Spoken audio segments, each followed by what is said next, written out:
Znaš li nešto o Kožičićevu bukvaru? Da. Druga je hrvatska glagolska početnica otisnuta u Rijeci u tiskari koju je pokrenuo i vodio modruški biskup Šimun Kožičić-Benja, po kojemu se često i naziva Kožičićevim psaltirom. Jedini danas poznati primjerak te tiskane glagolske knjižice nalazi se u Rusiji, zar ne? Da, nalazi se u državnoj javnoj knjižici Saltykov-Ščedrin u Sankt Peterburgu u Rusiji, kamo je dospio 1905. godine. Nažalost, na posljednjem listu ne možemo vidjeti tko je tiskao knjigu, gdje i kada. Na tom listu otisnut je ipak Kožičićev grb koji je ujedno i njegov tipografski znak. U tipografiji odabir i upotreba znakova od velike su važnosti za čitljivost, estetiku i jasnoću teksta. To je vrlo zanimljivo.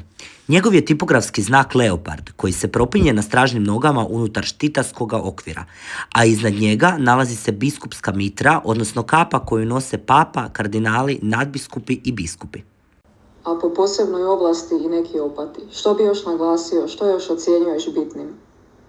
Bitno je reći da je knjižica tiskana istom tehnikom i istim tipovima slova kao ostala Kožičićeva izdanja. Sigurno je da je otisnuta u tiskari Šimuna Kožičića-Benje, koja je radila u Rijeci od 1530. do 1531. godine.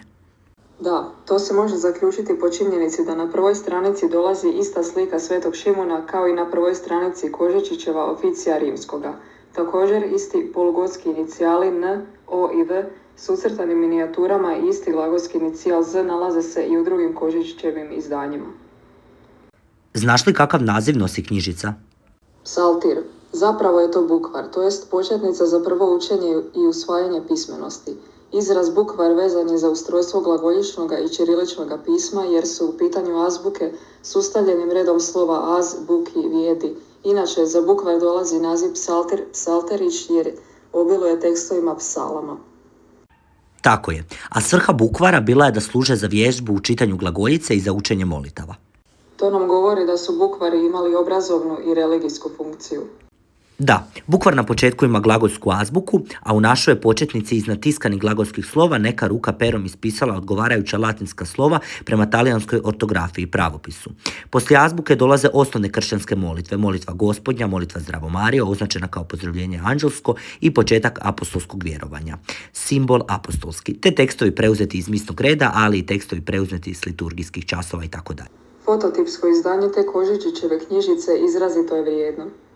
Uistinu jest, do danas se zna samo za jedan njezin izvorni primjerak. Srećom, njime izdavači omogućavaju i široj javnosti da upozna rijetko Kožičićevo djelo. Tako je, a donedavno je bilo gotovo potpuno nepoznato.